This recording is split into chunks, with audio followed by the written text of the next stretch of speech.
हम प्रेयर करेंगे। जब हम प्रेयर करते हैं तो ये कन्फेशन कबूली के शब्द होते हैं। अगर हमने मुंह से कबूल करना है तो अगर हिंदी में हम बोलना चाहते हैं हिंदी में बोल सकते हैं, इंग्लिश में बोलना चाहते हैं इंग्लिश में बोल सकते हैं, अपनी भाषा में समझ के साथ बोलना चाहते हैं वैसे हम कर सकते हैं, लेकिन हमने मुंह से बोलना इसे बहुत ज़रूरी है। Dear father, thank you for the holy spirit who is the Lord of the harvest, lives in me to guide me in winning souls and establishing them in the kingdom.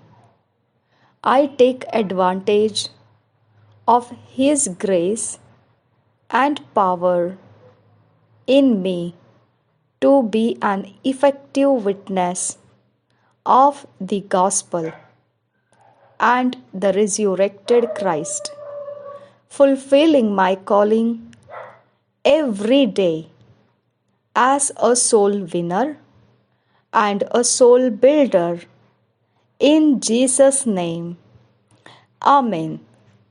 प्यारे पिता, धन्यवाद करता हूँ तेरे पवित्र आत्मा के लिए जो प्रभु है, फसल देने वाला, मुझ में जीवित है, मेरी मार्गदर्शा करता है आत्माओं को जीतने के लिए और स्थापित करने के लिए तेरे राज्य में। तेरे भलाई को मैं उपयोग करता हूँ। तेरे अनुग्रह और सामर्थ है मुझ में, जिसकी वजह से मैं प्रभावशाली गवाह बनता हूँ सुसमाचार का और पुनरुत्थान मसीह का। उसके जो बुलाहट है वो पूरी करता हूँ रोज, हर एक दिन, आत्माओं को जीतते हुए और आत्माओं को तैयार करते हुए, यीशु नाम में, आमीन। आज मनन करने के लिए जो वचन है हम पढ़ेंगे, मेडिटेट के लिए जो वचन है Luke 10 chapter 2 verse, Matthew 9 chapter 37 verse 38 verse. हम पढ़ेंगे लूका रचित सुसमाचार 10 अध्याय 2 वचन, मत्ती रचित सुसमाचार 9 अध्याय 37 वचन 38 वचन। हम पढ़ेंगे इंग्लिश में किंग्स जेम्स वर्जन में से, हिंदी में पढ़ेंगे BSI बाइबल में से। Luke 10 chapter 2 verse.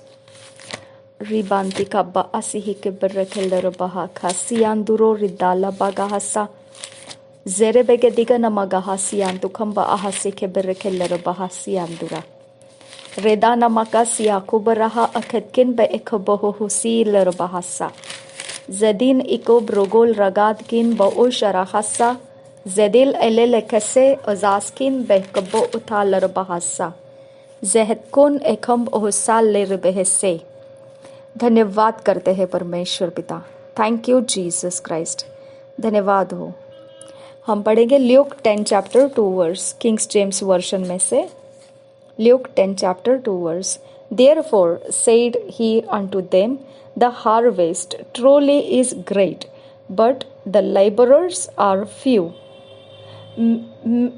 Laborers are few. Pray ye therefore the Lord of the harvest that he would send forth laborers into his harvest। और एक बार पढ़ेंगे ल्यूक 10 चैप्टर 2 वर्स।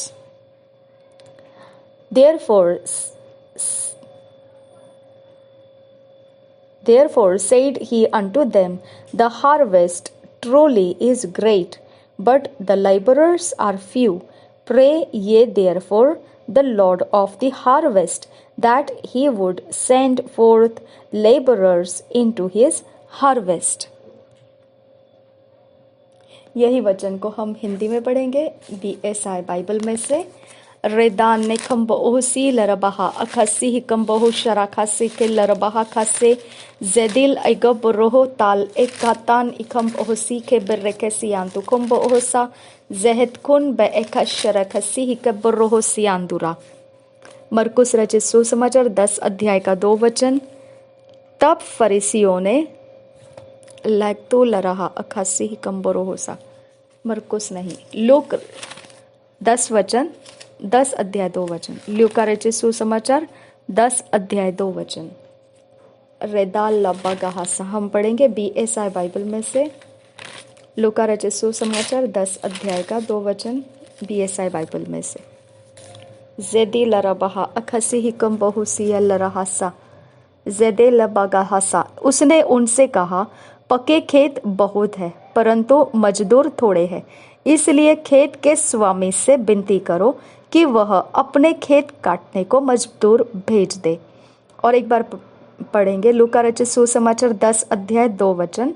उसने उनसे कहा, पके खेत बहुत है परंतु मजदूर थोड़े हैं, इसलिए खेत के स्वामी से विनती करो कि वह अपने खेत काटने को मजदूर भेज दे। थैंक यू फादर गॉड, धन्यवाद करते हैं मेरे परमेश्वर।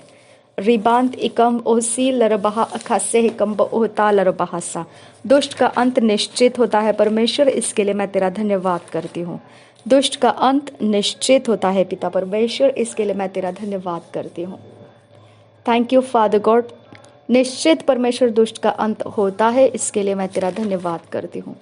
मैथ्यू 9 चैप्टर 37 वर्स से 38 वर्स तक निश्चित तेरा वचन कहता है परमेश्वर दुष्ट का अंत होता है। Thank you father, thank you Jesus. हम पढ़ेंगे मैथ्यू 9 चैप्टर 37 वर्स से 38 वर्स तक किंग्स जेम्स वर्जन में से। Then saith he unto his disciples, the harvest truly is plenteous, but the laborers are few. Pray ye therefore the Lord of the harvest, that he will send forth laborers into his harvest. Hallelujah. Thank you, Father God. यहाँ पे वचन बताता है Matthew 9 chapter 37 verse से 38 verse. Then saith he unto his disciples, the harvest truly is plenteous, but the laborers are few. Pray ye therefore the Lord of the harvest, that he will send forth laborers into his harvest. Thank you Jesus. मैंने अभी ये वचन पढ़ते समय कुछ प्रकाशन देखा।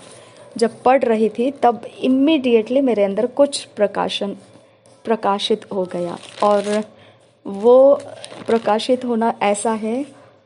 हम पहले हिंदी में पढ़ेंगे। मत्ती रचित सुसमाचार 9 अध्याय 37 और 38 वचन।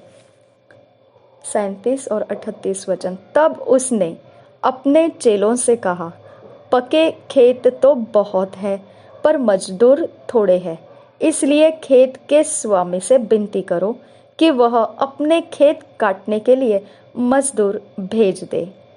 और एक बार पढ़ेंगे मत्ती रचित सुसमाचार 9 अध्याय का 37-38 वचन BSI बाइबल में से।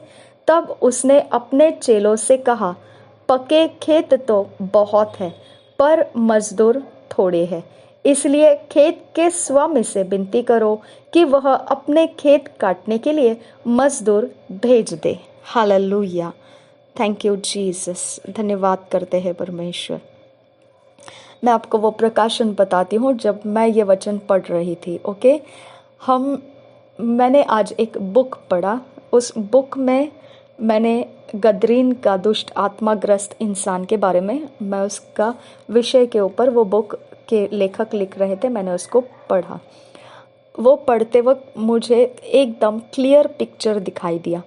यीशु मसीह ने बोला, अगर मैं बलज़ेबूब के सहारे से अगर दुष्ट आत्मा निकालता हूँ तो तुम किसके सहारे से निकालते हो? तुम्हारा न्याय तुम्हारे बेटे करेंगे। ठीक है, ओके। तो इसका मतलब क्या है? दुष्ट आत्मा बलज़ेबूब के द्वारा भी निकाला जाता है, ये यहूदियों का मानना था। ठीक है, उनको परमेश्वर के आत्मा का मालूमात नहीं था। आमीन। वो इसके बारे में अज्ञान थे। परमेश्वर का आत्मा भी कुछ काम करता है, इसके बारे में वो अज्ञान थे। ठीक है, और प्रभु यीशु मसीह ने उनको बोला, परमेश्वर के आत्मा के द्वारा मैं दुष्ट आत्मा को निकालता हूँ, तो स्वर्ग का राज्य मनुष्य में आ चुका है। समझ में आया? और जब पतरस गुस्सा हो गया एक दुष्ट आत्मा से, तो उसने क्या बोला?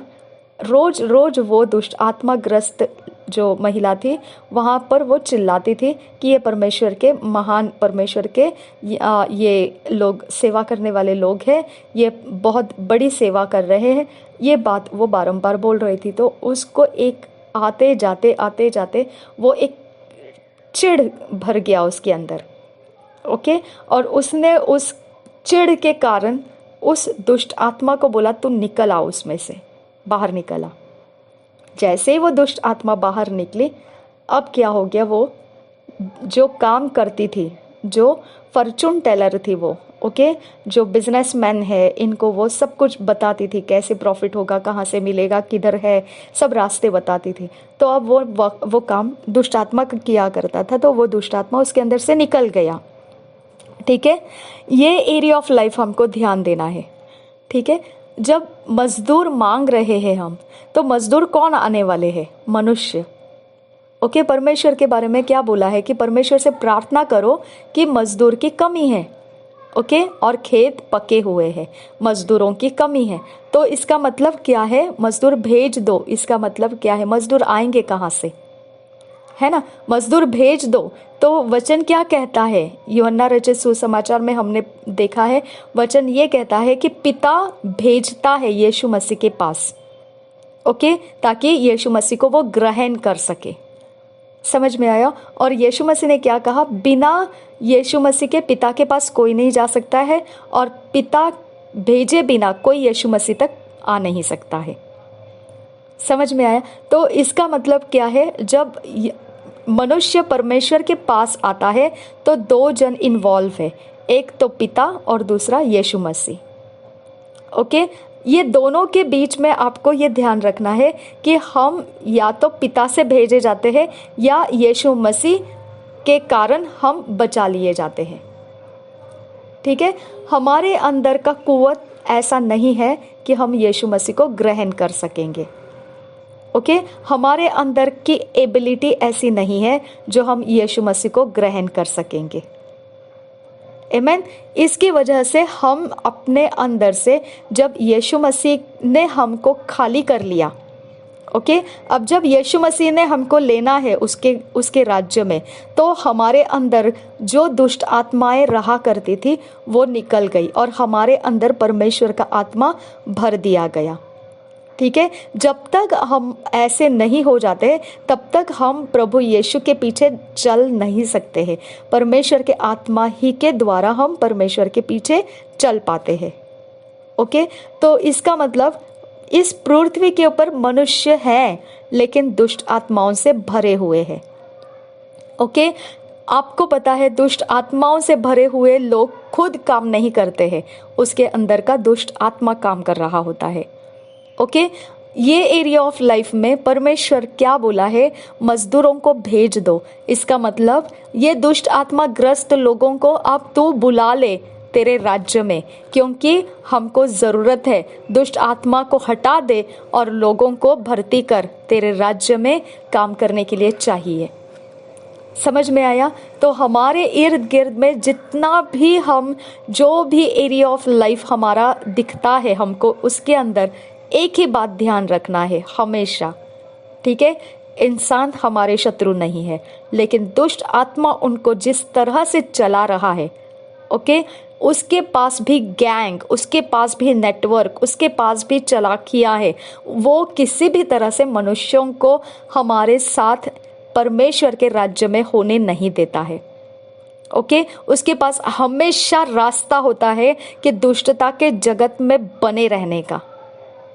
ओके, अगर दुष्टता के जगत में बने रहना दुष्ट आत्माओं को आता है, तो प्रभु यीशु ने बोला, अगर मैं बेल्ज़ेबूब के सहारे से दुष्ट आत्मा को निकालना शुरू करूंगा, तो फिर इसका मतलब क्या हो गया कि बेल्ज़ेबूब खुद अपनी सेना मनुष्यों में से निकाल रहा है, तो उसको फायदा क्या होगा उस मनुष्य में से निकाल के? समझ में आया? तो बेल्ज़ेबूब अपनी सेना तो उल्टा है मनुष्य के अंदर भर के रखना चाहता है। ओके, तो वो सेना निकालेगा क्यों? राइट, तो इसकी वजह से जो बेल्ज़ेबूब है उसके पास से कभी भी मनुष्य के अंदर से दुष्ट आत्मा निकल नहीं जाती है। वो सिर्फ चेंज होती है। एक जाती है, दूसरी आती है, दूसरी जाती है, तीसरी आती है, तीसरी जाएगी, बहुत और ज्यादा मजबूत दुष्ट आत्माएं आ जाती है। तो उनके अंदर सिर्फ एक्सचेंज होता है। ओके, इसकी दुष्ट आत्मा उसके पास, उसकी दुष्ट आत्मा इसके पास, ऐसे एक्सचेंज होते रहता है। ठीक है, तो उनके हाथों से, बेल्जेबुब के हाथों से कभी भी दुष्ट आत्माएं जाती नहीं है। मुझे ये जब प्रकाशन मिला, तब मुझे हैरानी हो गई कि हम किस प्रकार से, कैसे हम इस दुनिया के अंदर प्रभु यीशु के आत्मा के भर के, फिर हम प्रभु यीशु के काम करने के लिए हम परमेश्वर के साथ चल रहे हैं। रोज हम रैप्सोडी ऑफ रियलिटीज पढ़ते, बाइबल रीडिंग करते, प्रार्थनाओं में अटेंड करते हैं, और फिर हम देखते हैं कि हमारा जो विरोध होता है, वो विरोध कहाँ से होता है कि हमारा शुद्ध जीवन, हमारा पवित्र जीवन अगर कोई किसी भी प्रकार से परेशानी में डालना शुरू करेगा और हम एक्शन लेने की कोशिशें में लग जाएंगे, तो वहां पे क्या हो जाता है, वहां पे हम उन मनुष्यों का टकराव करने लगते हैं। ओके, ये टकराव में हम क्या दिखाई देता है कि हमारे अंदर से परमेश्वर का आत्मा हमको चला रहा है, लेकिन उनके अंदर से दुष्ट आत्मा उनको चला रहे हैं। ओके, तो उनको हमारी बातों के ऊपर चढ़ाई करना और फिर हमको जीत लेना, ये उनका प्रबंध रहता है, और उसके लिए वो अपनी तरफ से पूरे प्रबंध लगा के बैठ जाते हैं। उनको लगता है कि बस वो जीत जाएंगे, लेकिन परमेश्वर ने दुष्ट आत्मा को पनिश करने का अधिकार हमको दिया है। हालेलुया। तो उनके अंदर की दुष्ट आत्माएं ये जानती है। ओके, इसकी वजह से वो दुष्ट आत्माएं उनको हमेशा, जब भी हम प्रार्थना ऊंचा करेंगे, जब भी हम परमेश्वर को पुकारना शुरू करेंगे, उनके अंदर हड़बड़ियां मचने लगती है। ओके, क्योंकि दुष्ट आत्माएं हैं उनके अंदर, और वो अच्छे भले जानती है कि हम प्रभु भोज क्यों लेते हैं, हम परमेश्वर के करीब क्यों हैं, हम परमेश्वर से क्या प्रार्थना करके मांगे हैं, हम क्यों परमेश्वर को मांग रहे हैं, सब कुछ दुष्ट आत्मा जानती है।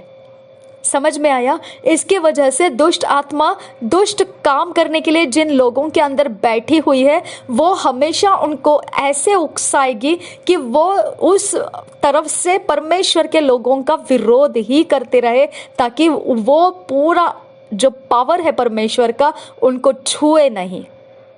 ओके, ताकि वो पावर उनके कोई भी काम को छुए नहीं। हालेलुया।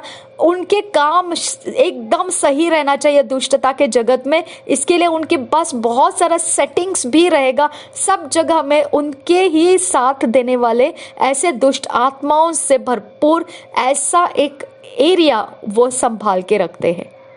ओके, उसका कारण क्या है? क्योंकि वो गैंग में बिलीव करते हैं।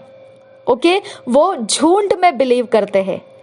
ओके, वो परमेश्वर के आत्मा के साथ एक परमेश्वर का आत्मा और हजारों के लिए वो भारी पड़ जाता है। ऐसी अवस्था को भी वो हैंडल करने के लिए अपनी झुंड बना के रखते हैं। समझ में आया? अब इसके कारण हमारे अंदर का जो अधिकार है वो लेवल पे मायने करता है। ओके, लेवल के हिसाब से दुष्ट आत्माओं को हमारे सामने झुकना ही पड़ता है, चाहे वो कितना भी कैसा भी क्यों ना हो। नासरी यीशु मसीह एकमात्र अधिकारी है जो सबसे ऊंचे पर है। इसके सामने कोई एंजल्स नहीं है जो कोई भी तरह से, किसी भी प्रकार से, किसी भी तरह से पवित्र आत्मा को वो कन्फ्रंट नहीं कर सकते हैं। समझ में आया? अब ये एरिया ऑफ लाइफ में हमारे अंदर से जब हम अधिकार इस्तेमाल करते हैं, तो हम अधिकार से बोलते हैं, नासरी यीशु मसीह के नाम में हम बोलते हैं, हम कमांड करते हैं, तो वो दुष्ट आत्मा समझने लगती है कि अरे अब तो हमको कुछ तो स्टेप उठाना चाहिए। ओके, इसकी वजह से आप जितना प्रार्थना में रहेंगे, आप जितना आपके अंदर से परमेश्वर के सामर्थ्य को पुकारेंगे, आप जितना अपने अंदर से परमेश्वर के अधीन हो जाओगे, आप याद रखिए इस बात को, आपका विरोध दुष्ट आत्मा करती ही करती है। लेकिन हमेशा याद रखो, जो पवित्र आत्मा का इंस्ट्रक्शंस है, वो इंस्ट्रक्शंस एकमात्र ऐसा हथियार है मसीहों के अंदर जो शत्रु उसका सामना नहीं कर पाता है। ओके, हमेशा याद रखो, जब परमेश्वर आपके तरफ से है, आपका विरोधी कौन हो सकता है? आमीन। हर बार, हर तरफ से, हर चीज में कौन सा एरिया ऑफ लाइफ कहां से बदल देगा परमेश्वर, किसी को नहीं मालूम पड़ेगा, क्योंकि ये अधिकार सिर्फ परमेश्वर का है। ओके, ये केवल परमेश्वर का अधिकार है कि किसको कहां से क्या करके वो सीधा रास्ता देगा, हम नहीं बता सकते हैं, सिर्फ परमेश्वर के पास है वो रास्ता। ओके, ना गैंग में वो रास्ता है, ना कोई प्रकार के किसी भी पावर्स में कोई भी रास्ता नहीं है। ओके, वो क्या है? वो सिर्फ एक प्रकार से वो अपने आप को समझ रहे, हाँ हम कुछ है लेकिन कुछ नहीं है। ओके, ना वो खुद को खत्म कर सकते हैं और ना ही वो खुद को कहीं पर सेट कर सकते हैं। ओके, वचन ऐसा कहता है, दुष्ट इस प्रकार से है जो समंदर के सतह के ऊपर जो बारंबार उसकी गंदगी को निकाल कर लेकर आता है। ओके, यानी वो सतह को हमेशा, सरफेस को हमेशा गंदगी के साथ ही खराब करके रखना चाहता है। ओके, उसका सरफेस वो कभी भी शांति से नहीं रखेगा, वो हमेशा उसके अंदर बुराई करने के तरकीबें निकालते रहेगा, बुराई के तरकीबें निकालते रहेगा। बुराई को और पकड़ के रखना है, बुराई को और अच्छे से रखना है, बुराई को और अच्छे से संभालना है। बुराई के बारे में वो पूरी चौकसी करेगा कि उसके हाथ से वो छुड़वाई ना जाए। ओके, और मनुष्य को लगता है बस मैं तो ऐसे ही बस एकदम टकाटक है। Okay, no my dear, no. यहाँ पर मनुष्य हमेशा हारता है और केवल दुष्ट आत्मा और परमेश्वर के आत्मा का फाइट रहता है। समझ में आया? तो कोई भी इंसान अगर यीशु मसीह के काम और यीशु मसीह के पवित्रता को तुच्छ जानता है और फिर उसका विरोध करता है और बताता है कि हमको कुछ लेना देना नहीं है, वो इंसान नहीं है, वो दुष्ट आत्माएं हैं। ओके, इसके लिए हम लोगों को हमेशा वचन ऐसा ही मिलता है कि मनुष्यों को आप माफ कर दो। आमीन। लेकिन हमारी आंखों में कौन दिखता है? दुष्ट आत्मा नहीं दिखती है, मनुष्य दिखता है। हालेलुया। तो हम जितना हो सके उतना हमारे इतना जलजलाहट रहती है कि ये कैसे हिम्मत करते हैं परमेश्वर का विरोध करने के लिए, इनको कैसे हिम्मत होता है परमेश्वर का विरोध करने के लिए, ये कैसे डरते नहीं है परमेश्वर को। जब ऐसी जलजलाहट हमारे अंदर से निकलती है तब हम हमेशा किसको देखते हैं? मनुष्य को देखते हैं। क्लियर? अब हम जब भी प्रार्थना करते हैं तो हमने ये बात को ध्यान रखना है कि हमने हमेशा दुष्ट आत्मा को डांटना है, उसका अधिकार नहीं है हमारे ऊपर। अगर देखो दुष्ट आत्मा गदरीन को लेके घूम रहा था यहाँ वहां से, ओके, तो गदरीन का सामना जब किया यीशु मसीह ने, तो गदरीन वाले का सामना करने के बाद वो क्यों ऐसे लपकते झपकते एकदम घुटनों पे ऐसे रेंगते रेंगते आ गया परमेश्वर के सामने, यीशु मसीह के सामने, और उसको पूछने लगा तूने इतनी जल्दी क्यों आया? हमको क्या तू पनिश करने के लिए, टॉर्मेंट करने के लिए आया है? यानी उनको पता है एक समय रखा गया है कि उनको टॉर्मेंट किया जाएगा। ओके, और उनको पता है कि ये जल्दी नहीं आने वाला है क्योंकि इसका समय ठहराया हुआ है, तब तक उनको कोई टॉर्मेंट नहीं कर सकता है। ये एकमात्र उनके अंदर की हिम्मत मनुष्य के अंदर बैठ के मनुष्य दुष्टता करने के आराम से काम करता है, क्योंकि वो दुष्ट आत्मा जानती है कि उनको टॉर्मेंट होने वाला है, एक दिन परमेश्वर का पनिशमेंट लगने वाला है, लेकिन वो पनिशमेंट लगने का टाइम अभी नहीं है। ओके, वो जानता है, इसकी वजह से वो टाइम जानते हुए उस बात को आराम से लेता है, क्योंकि मनुष्य तो नहीं जानता है ना, मनुष्य नहीं जानता है कि दुष्ट आत्मा क्यों इतनी आराम से उनको डेयरिंग दे रही है। ओके, दुष्ट आत्मा क्यों इतनी आराम से उनको इतनी हिम्मत दे रही है मसीहों का विरोध करने के लिए, वो लोग नहीं जानते हैं, क्योंकि मनुष्य को नहीं मालूम है ये। ओके, इसकी वजह से दुष्ट आत्मा की डेयरिंग का कारण क्या है कि उनको पता है कि जो समय ठहराया है उसके पहले प्रभु यीशु कुछ नहीं करेगा।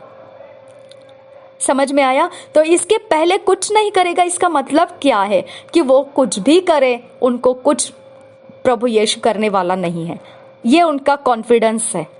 ओके इसके लिए आप देखते हैं जब कोई दुष्टता करता है तो उसको या तो पुलिस के हाथों में दिया जाता है ताकि वो कुछ ना कुछ कायदे के हाथ में पड़ जाए इंसान और सुधर जाए और गलत बातें ना करे और आगे वो दुष्टता करने की और हिम्मत ना करे। ओके तो मनुष्य की हिम्मत को तोड़ने का तरीका कानून हमको सिखाता है। ठीक है, उनके अधिकार हम इस्तेमाल कर सकते हैं। यहाँ पर हम स्पिरिचुअल लाइफ बताने जाएंगे तो फिर स्पिरिचुअल में तो वो अपने अंदर से पूरी तरह से कन्विंस्ड है कि उनको कुछ होने वाला नहीं है। ओके वो पूरी तरह से मान चुके हैं, उनको कुछ फर्क पड़ने वाला नहीं है।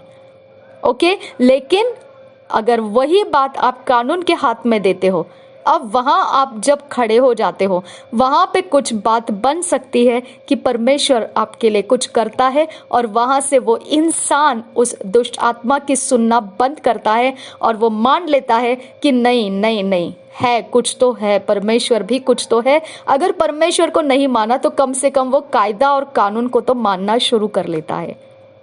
समझ में आया? अगर हम कायदा और कानून का इस्तेमाल नहीं करते हैं तो जो नुकसान वो अभी कर रहे हैं उसके बाद दुष्ट आत्मा उनको और ज्यादा मायने में नुकसान करवाने वाले बनाएंगे। ओके और ज्यादा मायने में वो और ज्यादा परमेश्वर को छोड़ो, वो साधारण तरह से भी इंसान के लिए प्रॉब्लम कर सकते हैं। ओके तो इसके लिए हम कायदे की बातें उनको सुनाते हैं, कायदा सुनाते हैं। देखो ऐसे करेंगे तो ऐसे हो जाएगा, वैसे करेंगे तो वैसे हो जाएगा, ये मत करो, वो मत करो, ऐसा मत करो, वैसा मत करो। किसको सुनाते हैं हम? मनुष्य को, दुष्ट आत्मा के लिए नहीं है वो। ओके ताकि मनुष्य समझ जाए। ओके अब मनुष्य अगर नहीं समझा और दे दिया हमने उसको कानून के हाथों में, फिर कानून उसको समझाता है भाई ऐसा नहीं करना है। ओके इतना होने के बाद में फिर अगर हमारे से वो बात नहीं बनती है तो फिर हम सिर्फ प्रेयर कर सकते हैं, प्रार्थना के अलावा हम और कुछ नहीं कर सकते हैं। ओके तो इसके लिए हमारे पास जो रास्ता आखिरी में भी आता है वो प्रेयर है। अगर बीमारी भी ज्यादा है तो भी आखिरी में हमको मिलता है वो रास्ता प्रेयर है। अगर कुछ भी हमको चाहिए आखिरी में मिलता है रास्ता प्रेयर है। ओके हर बार हमको प्रार्थना के अलावा कुछ नहीं रहता है। आमीन। हमारे पास जो एकमात्र रास्ता है वो घुटने टेको, प्रार्थना करो और परमेश्वर को बोलो। ठीक है, लेकिन जब आप मनुष्य को कुछ बताना चाहते हो तो कायदे और कानून की बातें ही हो जाती है। ओके लेकिन दुष्ट आत्मा को अगर कुछ आप देना चाहते हो सही रास्ता तो फिर वो प्रार्थना ही है। आमीन। इसके लिए ये वचन जब मैं पढ़ रही थी तब परमेश्वर ने मुझे ये प्रकाशन दिया कि मजदूरों की कमी है और परमेश्वर को बोलो मजदूर को भेज दो। हालेलुया। तो मजदूर कहाँ से आएंगे? इन्हीं लोगों में से परमेश्वर दुष्ट आत्माओं को निकालेगा और इन लोगों को परमेश्वर के आत्मा से भरेगा और ये लोग परमेश्वर को जानने लगेंगे। हालेलुया। इसके अलावा हमारे पास दूसरे कोई मजदूर आसमान से गिरने वाले नहीं हैं। ओके दूसरे कोई मजदूर कहीं से आने वाले नहीं है। यही लोगों में से परमेश्वर दुष्ट आत्मा को निकालता है और उनके अंदर परमेश्वर का आत्मा भरता है। लेकिन वो कब होगा? देखो यहाँ पे क्या लिखा है कि तुम मांगो परमेश्वर से। आमीन। यहाँ पे लिखा है कि तुम मांगो। हालेलुया। आमीन। यानी ये एरिया ऑफ लाइफ भी परमेश्वर ने हमारे हाथ में रखा है, बिलीवर्स के हाथ में रखा है। अगर तुम मांगोगे तो कुछ बात बनेगी, अगर तुम नहीं मांगोगे तो बात नहीं बनेगी। हालेलुया। ये एक सीक्रेट लाइफ है हमारे हाथ में कि परमेश्वर हमको इस पृथ्वी के ऊपर कैसे चलाता है। ओके ये एक गुप्त एरिया ऑफ लाइफ है हमारे बारे में। परमेश्वर और हमारे बीच में जो ये वचन गहरी बात बताता है उसका हमारे लाइफ से कैसा कनेक्शन है कि हमको परमेश्वर ने बोला है तुम मांगो पिता से। ओके तुम मांगो तो तुम्हारे लिए कोई तो एक दुष्ट आत्मा निकाल दिया जाएगा और वो इंसान प्रभु में पवित्र आत्मा से भर के काम के लिए लिया जाएगा। तुम मांगो परमेश्वर से तब ऐसा होगा, नहीं तो नहीं होगा। आमीन। तो इतनी ज्यादा सामर्थ्य है परमेश्वर के वचनों में कि हमको ये अगर समझ में आएगा तो मनुष्य को कायदा और कानून सिखा सकता है। ओके लेकिन दुष्ट आत्माओं को हमारी प्रार्थना सिखा सकती है। आमीन। तो ये एक फर्क परमेश्वर का प्रकाशन मुझे मिला। Thank you Jesus. धन्यवाद करते हैं खुदा परमेश्वर हम आपको धन्यवाद करते हैं। थैंक यू फादर गॉड, जैसे हमने जॉन रेमिरेज की टेस्टिमनी से परमेश्वर पिता गवाही से हमने देखा, हमने समझा और पिता परमेश्वर उसके अनुसार हमने पिता मान लिया। कोई नहीं है खुदा इस दुनिया में, कोई ऐसा नहीं है जो परमेश्वर पिता तेरा सामना कर सकेगा। कोई नहीं है खुदा, कोई नहीं, कोई नहीं। आबा फादर गॉड, मैं बोलने वाले सब कुछ को पिता परमेश्वर तेरे पास जवाब है खुदा, तेरे पास जवाब है खुदा। कोई नहीं, चाहे दुनिया घुमा लो खुदा परमेश्वर, कोई ऐसा नहीं है जो तेरा सामना कर पाएगा। Thank you Jesus Christ. सबसे ऊंचा, सबसे सामर्थी नाम, सर्वशक्तिमान परमेश्वर, तेरे अलावा और कोई नाम नहीं है। हालेलुया। सारा घुटना टिकेगा, हर एक इंसान का, हर एक जन का, हर एक घुटना टिकेगा और कबूल करेगा नासरी यीशु मसीह प्रभुओं का प्रभु है, बादशाहों का बादशाह है। हालेलुया। इसके अलावा परमेश्वर हमारे पास और नाम नहीं है हम जिसको ऊंचा कर सके, और कोई हमारे पास पिता ऐसी कोई अधिकार और सामर्थ देने वाला परमेश्वर नहीं जो आप हमारे लिए प्रभु यीशु को दिए हो।